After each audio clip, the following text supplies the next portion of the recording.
Assalamualaikum warahmatullahi wabarakatuh. Alhamdulillahi rabbil alamin.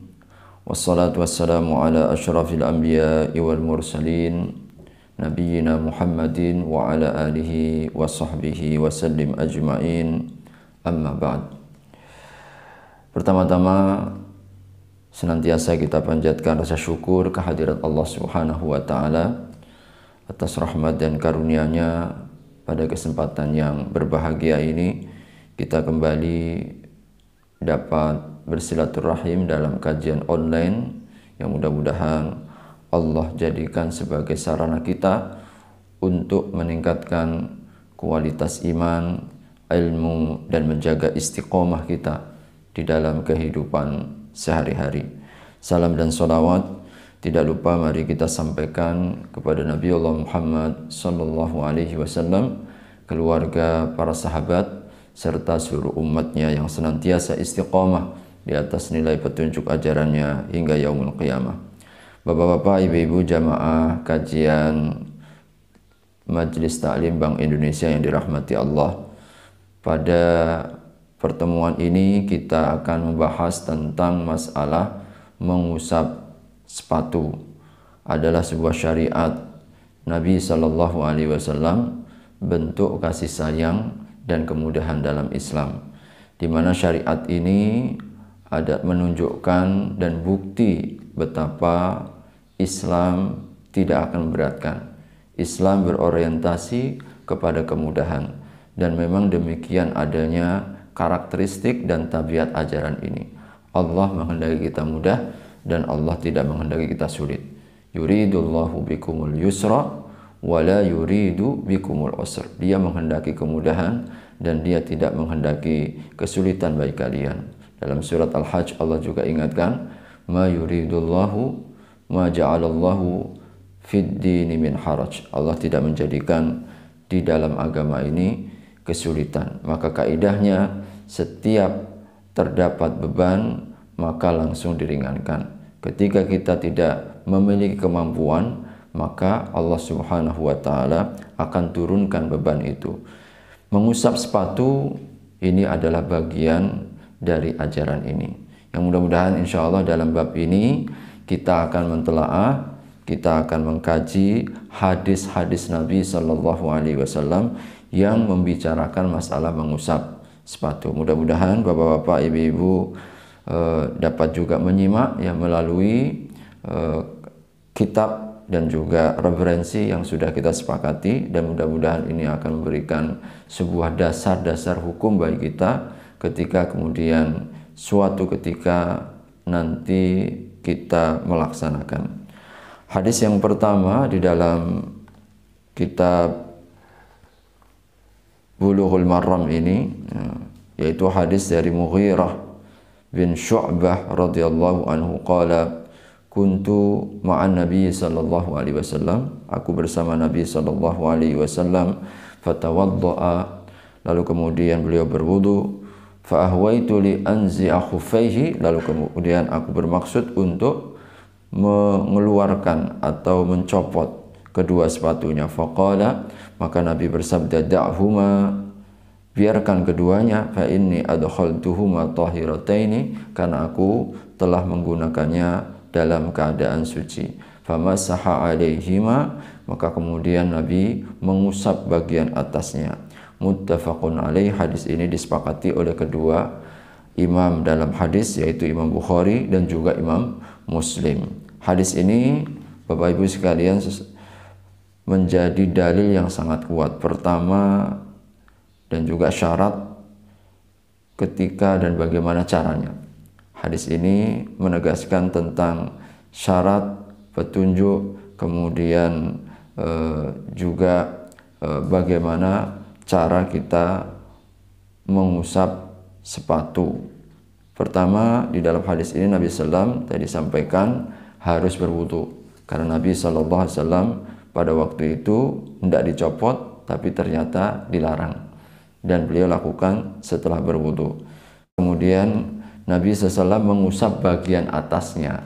Ini menjadi salah satu di antara cara, yaitu yang dibasuh adalah bagian atasnya.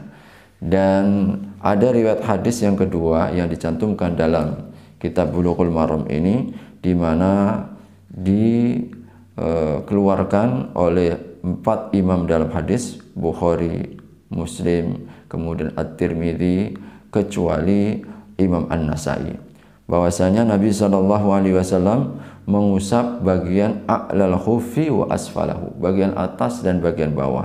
Tetapi hadis ini isnaduhu dha'fun, ini hadis yang kedua, sehingga tidak berlaku. Karena apa?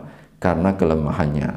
Maka hadis yang ketiga di dalam kitab Bulughul Maram ini dari sahabat Ali radhiyallahu anhu, yang juga semakin menguatkan riwayat yang pertama, Mughirah bin Syu'bah, dari hadis Bukhari dan juga Muslim, bahwasanya yang diusap adalah bagian atasnya. Dari Ali radhiyallahu anhu annahu qala law kana ad-dinu bir-ra'yi lakana asfal al-khuffi aula bil mashi min a'lahu. Andai kata agama ini harus berdasarkan akal, melulu akal, jadi harus standarnya itu adalah akal ukurannya, maka mengusap bagian bawah dari sepatu lebih utama bil mashi min a'lahu dibandingkan mengusap bagian atasnya. Sebab logika kita, apa yang kita terima, yang kotor bagian bawah, mestinya yang kita bersihkan adalah bagian bawah, tetapi yang dilakukan oleh Nabi adalah bagian atas. Ini yang oleh sahabat Ali kemudian beliau dalam hadis yang ketiga dalam kitab Bulughul Maram bab ini, beliau kemudian menyimpulkan agama ini bukan akal-akalan, tetapi tidak bertentangan dengan akal. Yang menjadi standar utama adalah kita mengikut, kita ittiba, kita sesuai dengan contoh dan teladan yang sampai kepada kita. Dan itu diantara ujian dalam iman kita. Kadangkala dalam kehidupan sehari-hari, dalam kita beragama, suatu ketika kita akan diuji kebenaran iman kita yang kadang sulit untuk diterima oleh akal sehat kita, bukan karena salah agama ini, tetapi kedangkalan ilmu dan belum dibukakannya oleh Allah Subhanahu wa taala sebagian dari hikmah dan pelajaran yang Allah berikan. Maka ini yang kemudian juga menjadi pelajaran bahwasanya agama ini adalah mengikut, agama ini adalah ittiba, agama ini adalah tauqifiyah. Kita mengikuti sesuai dengan apa yang diteladankan kepada kita. Sehingga sahabat Ali menguatkan hadis-hadis sebelumnya, di mana yang diusap adalah bagian atas dan bukan bagian bawah. Sebab kalau andai kata harus agama ini akal-akalan, maka mestinya yang bagian bawah lebih kuat, lebih utama untuk kita usap dibandingkan bagian atas. Beliau kemudian semakin menegaskan, wa qad ra'aitu Rasulullah sallallahu alaihi wasallam yamsahu ala zahiri khuffaihi. Aku sungguh melihat Nabi langsung beliau mengusap bagian bawah, bagian atas dari sepatunya dan bukan bagian bawah sepatunya. Hadis ini dikeluarkan oleh Imam Abu Dawud dengan sanad yang hasan. Kemudian berapa lama kita waktunya? Ini akan kita dapatkan pada hadis yang keempat maupun hadis yang kelima.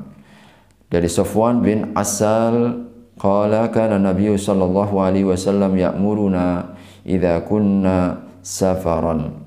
Nabi SAW memerintahkan kepada kami ketika kami sedang dalam sebuah safar dan perjalanan, alla nanzi'a khifafana thalathata ayyamin wa layalihinna, agar kami tidak mencopot sepatu-sepatu kami selama 3 hari 3 malam, illa min janabatin, kecuali dari janabah atau sebab-sebab yang menuntut untuk mandi besar, walakin min ghaitin wa baulin wa naumin, tetapi karena sebab ghaid, yaitu kita buang air besar, wa baulin, atau karena kita kencing, wa naumin, atau karena kita tidur. Dikeluarkan oleh An-Nasa'i, At-Tirmidzi, dan disahihkan oleh Ibnu Khuzaimah.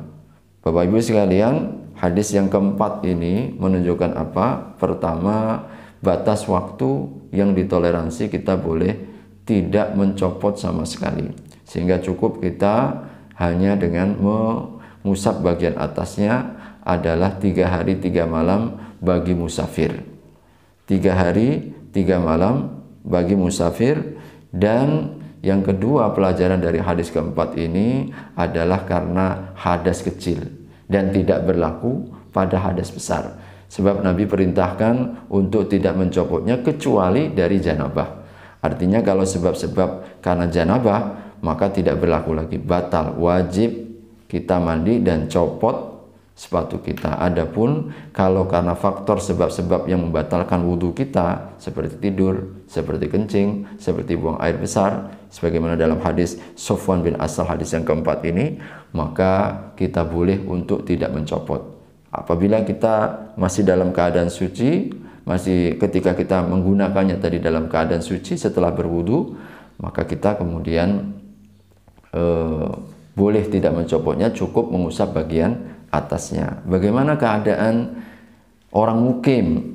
Maka hadis yang kelima, yaitu hadis dari Ali bin Abi Thalib radhiyallahu anhu qala ja'ala Rasulullah sallallahu alaihi wasallam 3 ayyamin wa layalihinna lil musafir. Allah telah menjadikan batas waktu untuk kita boleh mengusap bagian sepatu itu 3 hari 3 malam bagi musafir. Wa yauman wa lailatan, dan 1 hari 1 malam bagi mukim. Jadi akhrajahu Muslim. Hadis ini dikeluarkan oleh Imam Muslim. Jadi kita mendapatkan penegasan dan juga dalil dasar bagi orang mukim. Andai kata kita setelah kita menggunakan sepatu itu, kita gunakan setelah suci, boleh untuk tidak kita copot. Jadi bagi mukim 1 hari 1 malam. Hadis yang keenam yang dikeluarkan Imam Ahmad dan Abu Dawud dan disahihkan Hakim dari Thauban radhiyallahu anhu, juga menegaskan tentang syariat menggunakan sepatu ini. Ba'atha Rasulullah sallallahu alaihi wasallam sariyatan, beliau pernah mengutus sebuah pasukan, fa amarahum ayyamsahu 'alal asaib, beliau memerintahkan untuk mengusap yaitu asaib yakni al-amaim, surban, wat tasakhin yakni al-khifaf, dan juga sepatu-sepatu. Hadis ini semakin menguatkan. Ada tambahan di dalam riwayat ini, bolehnya mengusap pertama surban. Maka boleh baik kita, andai kata kita ada tutup kepala, lalu kita mulai sedikit dari bagian rambut melanjutkan ke tutup kepalanya. Ini juga bentuk keringanan, sehingga kita tidak perlu merasa heran atau aneh ketika andai kata kita melihat. Jadi andai kata kita melihat orang melakukan ini dengan kita mengetahui dasarnya. Alhamdulillah, saya sudah belajar kitab Bulughul Maram, hadis yang ke-6 dari Thauban. Nabi SAW pernah mencontohkan. Jadi tidak kemudian kita berpikir negatif, ini ajaran mana lagi? Ini ajaran Islam. Cuma karena kita jarang melakukan atau jarang melihat di sini, sehingga kadang-kadang kita merasa heran. Padahal itu juga sunnah Nabi Shallallahu Alaihi Wasallam. Yang kedua adalah sunnah untuk kita mengusap bagian sepatu kita. Sebagaimana dua di dalam hadis ini, mengusap kepala dan mengusap bagian sepatu kita. Hadis yang ketujuh, Nabi Shallallahu Alaihi Wasallam juga menegaskan dalam hadis Umar dan di hukum marfu. Hadis ini sampai kepada Nabi Shallallahu Alaihi Wasallam, disahihkan oleh Al-Hakim, bahwasanya beliau bersabda, idza tawaddaa ahadukum, apabila kalian telah berwudu, fala bisa khuffaihi, lalu dia menggunakan sepatunya. Perhatikan, wudu dulu baru kemudian dia menggunakan sepatunya, falyamsah alaihima, maka hendaknya dia cukup usap bagian atasnya, wal yusolli fihima, lalu kemudian hendaklah dia sholat di atasnya. Wala yakhla'huma insya'a, dan tidaklah ia mencopotnya kalau ia menghendaki, illa min janabatin, kecuali karena janabah. Bahwa Nabi memerintahkan bolehnya kita apabila setelah berwudu lalu menggunakan sepatu, tidak perlu kita copot. Lalu kemudian juga Nabi Shallallahu Alaihi Wasallam boleh menggunakan sepatu itu untuk sholat. Nah, ini juga sebuah ilmu baru dari hadis ini, di mana bolehnya kita manakala melaksanakan sholat menggunakan sepatu kita yang menutup mata kaki kita, dengan syarat tentunya sepatunya itu harus bersih. Jadi tidak mesti harus kita copot, misalkan kata orang tidak beralas kaki. Maka dari sini diberikan kelonggaran dan juga kemudahan bagi kita untuk tidak mencopotnya. Pertama, cukup mengusap bagian atasnya, dan dibolehkannya kita menggunakan sepatu itu dalam sholat kita. Maka hadis ke-7 ini memberikan dasar. Hadis yang ke-8, Rasulullah Shallallahu Alaihi Wasallam dari hadis Abu Bakrah, ini juga menegaskan hal yang sama. Annahu rakhasa lil musafir 3 ayyamin wa layalihinna. Jadi bagi musafir 3 hari 3 malam, walil muqimi yauman wa lailatan. Bagi orang mukim 1 hari 1 malam. Idza tatahhara, apabila dia telah bersuci, fala bisa khuffaihi, lalu menggunakan kedua sepatunya, ayyam saha alaihima, dia mengusap bagian atasnya. Dikeluarkan oleh Daruqutni. Dan hadis yang terakhir dalam kitab Bulughul Maram ini, sang muallif mencantumkan hadis Abu Ubay bin Imarah, namun dengan dalil atau dasar hadis ini laisa bil qawi. Laisa bil qawi artinya tidak kuat. Yang menunjukkan apa? Ketika beliau ditanya, ya Rasulullah, amsaul khuffaini, bolehkah aku mengusap sepatuku? Qala na'am. Qala yauman, apakah sehari? Qala na'am, iya. Qala wa yaumaini, 2 hari? Kata Nabi, qala na'am, iya. Qala wa 3 ayyam, 3 hari? Qala na'am, iya. Wa ma syi'ta, dan apa saja yang waktu kapan saja yang kau kehendaki. Dikeluarkan oleh Abu Dawud. Wa qala, dan Abu Dawud mengatakan apa? Laisa bil qawi. Hadis ini tidak kuat. Yang menunjukkan apa? Bahwasanya tidak ada batas waktu. Di dalam hadis dikatakan oleh Abu Dawud, hadis ini tidak kuat. Hadis ini adalah hadis lemah sehingga tidak bisa kita jadikan sebagai dasar. Sehingga kesimpulan dari 9 hadis dalam kitab membasuh atau mengusap sepatu ini, pertama, ada syariat mengusap sepatu sebagai bentuk keringanan dan kemudahan dalam Islam, dengan syarat pertama, dia menggunakannya setelah dia bersuci. Jadi prakteknya dia berwudu terlebih dahulu, lalu setelah berwudu sempurna dia baru gunakan sepatunya itu. Nah, menggunakan sepatunya. Yang kedua syaratnya adalah dia tidak boleh mencopot. Sebab kalau dia mencopot, jadi dalam tempo waktu 1 hari 1 malam bagi mukim, atau 3 hari 3 malam bagi seorang musafir, maka menjadi batal. Jadi menjadi batal. Sehingga cara membatalkannya adalah ketika dia, berarti membatalkannya pertama ketika dia menggunakan tanpa wudu, maka tidak boleh karena ada syarat harus berwudu. Yang kedua, tidak boleh dicopot selama tenggang waktu yang telah disyariatkan. Bagi mukim 1 hari 1 malam. Jadi kalau kemudian dia mencopotnya, maka langsung batal. Jadi kemudian yang kedua, bagi musafir 3 hari 3 malam. Maka selama 3 hari 3 malam tidak boleh mencopotnya. Cukup nanti dia mengusap. Nah, kalau kemudian baru 2 hari dia kemudian mencopotnya, maka batal. Jadi yang membatalkan adalah pertama, kalau dia mencopotnya, maka tidak boleh kemudian dia harus mengulangi dari pertama wudhu lagi, baru kemudian dia menggunakan dan boleh mengusap pada waktu-waktu sholat berikutnya. Tapi kalau dia mencopot, maka menjadi batal. Kemudian juga yang menjadi batal, yang syarat yang ketiga adalah di mana syariat mengusap sepatu ini hanya berlaku untuk hadas kecil dan bukan hadas besar. Berdasarkan kajian kita tadi, hadas kecil. Sebab Rasulullah SAW mengecualikan illa min janabah. Berarti kalau orang itu mewajibkan mandi, maka batal. Tidak boleh. Jadi mandi hanya dengan mengusap sepatu, harus dicopot.